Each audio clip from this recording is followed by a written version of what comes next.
So my living room, I have been going through the flux with it, and it's really just been about this freaking carpet. I've been wanting to get this carpet up for ages now, and I have redecorated around it and just never liked what I did with my living room. I was on Pinterest a lot and doing a lot of arts and craft things to decorate around it because I just didn't have the time to pull the carpet up myself. So this is some little cool design that I had created and put it on the wall. But this video is definitely going to be about me pulling up that ugly carpet. Yeah.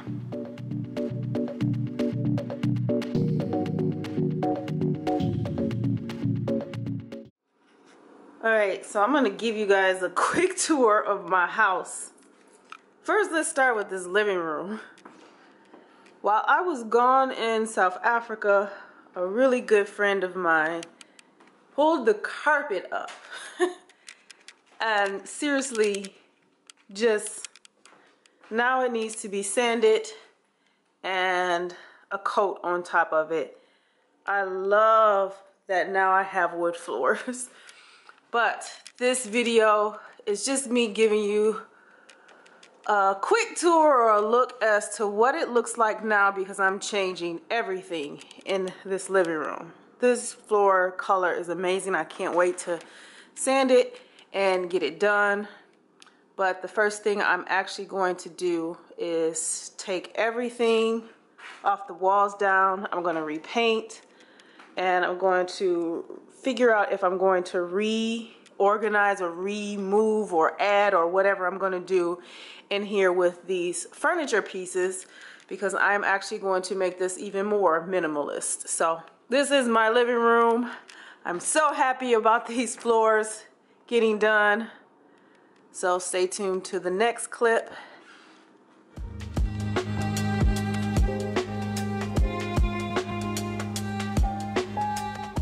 So this good friend of mine is actually Mario. He's my boyfriend now, but he helped pull up the carpet and sand the floors.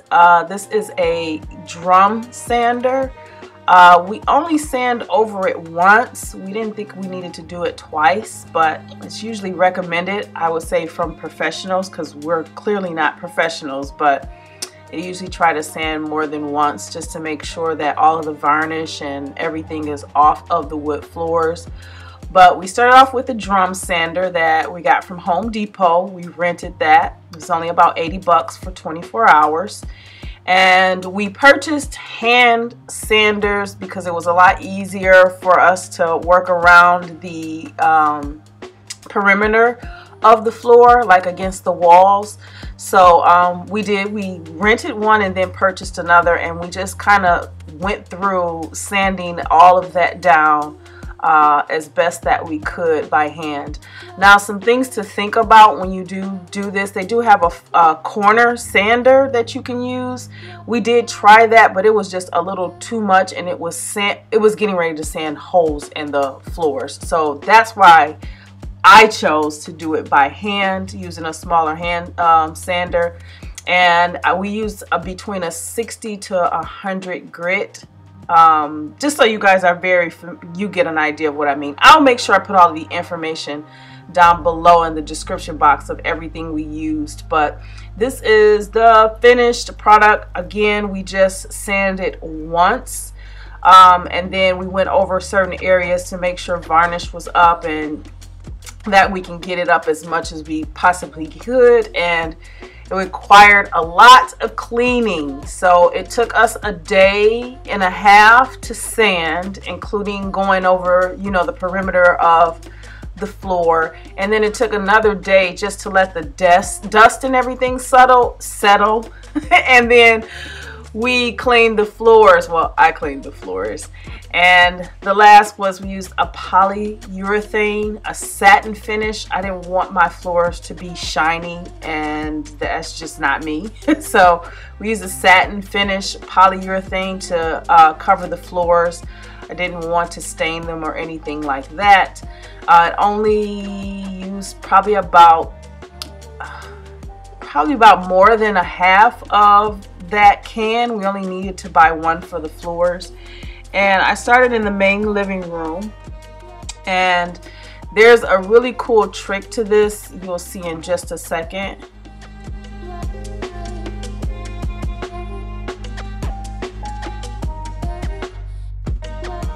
I learned from watching a few YouTube videos that they tend to pour a line down right after you lay it with the roller. And then you don't go necessarily too much in a straight line. You just kind of go in a V back and forth. And you're just trying to get one coat or cover it with one coat. And I know professionals, what they tend to do is they'll do one coat, then they'll sand, you know, buff it, and then they'll do another coat. Again, I'm not a professional. I didn't do all of that. I just did this one coat, and that was it. So, and my floors are beautiful. You'll see at the end. But that's all I did. I tried to make sure that I got as much even coat around using a roller, a paint roller. That's all it was. And this is what my floors look like. They're shiny because it's still wet, but yeah.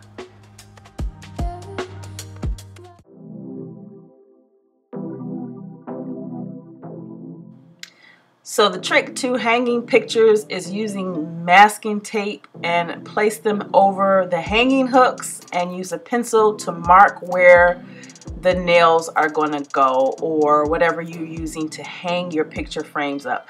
I tend to put a little piece of tape right in the center, so that gives me an idea of where I'm going to place the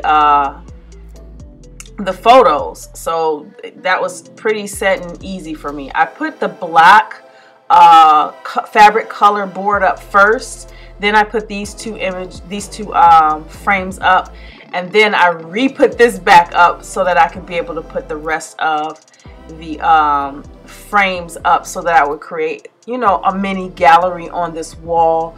It was something totally different, but I wanted to make this wall more visually appealing, since you can tell that the window is right across from this wall. So I wanted it to look good in case I leave my blinds open at night and a light is on. You can see how beautiful this gallery wall will look. So I just continued to finish putting up the frames, and yeah, that's it.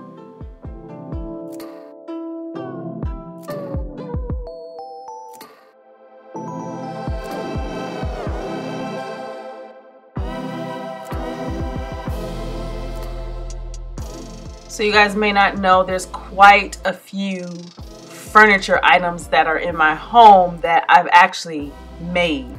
This is a bookshelf and some legs that I got from an ottoman that I threw away years ago. I still kept it.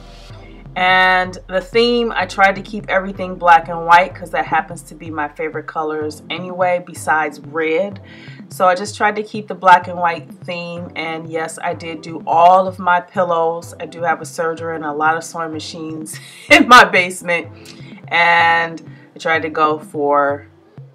keep the black and white theme going.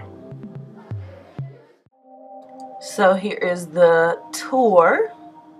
And a lot of things that you are noticing, I've either gotten from like Facebook Marketplace or Market Store, IKEA, things that I've had for over the years, and I just kind of repurposed and used them to just kind of redesign my living room. Some things that were in the living room, I moved into a different room, and I'll show you guys that and other videos, because I'm actually going to be showing you a full update of how I'm doing this entire house. So yes, I love that, you know, I put the legs on this. This area was full of stuff, and so I decided to simplify it a little bit more with this layout on the wall. I wanted to do something more of a gallery style on this wall, and just seating and not a lot of stuff. So again, simplifying. Here's the eating area. These pillows and chairs and table has come from IKEA. I created this chandelier actually from dollar store materials, and a lampshade I got from the Salvation Army, so just hung it up there. And my trusty pole, it's one of them that I have from expo.us. You can check down below for information if you are looking to purchase a pole. But yeah, this is my home. This is what the floors look like. Not too bad. I do plan to actually do another coat before the winter really hits, so that we have that double protection, but I haven't had any issues. Some things I know I need to do later is the baseboards. I'm not going to drop them down, but just add a trim and fix this area, because there obviously was a wall somewhere here near the door entrance, and the same thing in this area closer to the bedrooms. Looks like it was a small wall that was there, so we'll get that fixed professionally. But yeah, this is my new living room, my new floors. I am so happy about it. I only have a few things to fix with it, but other than that, make sure you check down below in the description box for more information, and I'll see you guys in the next video.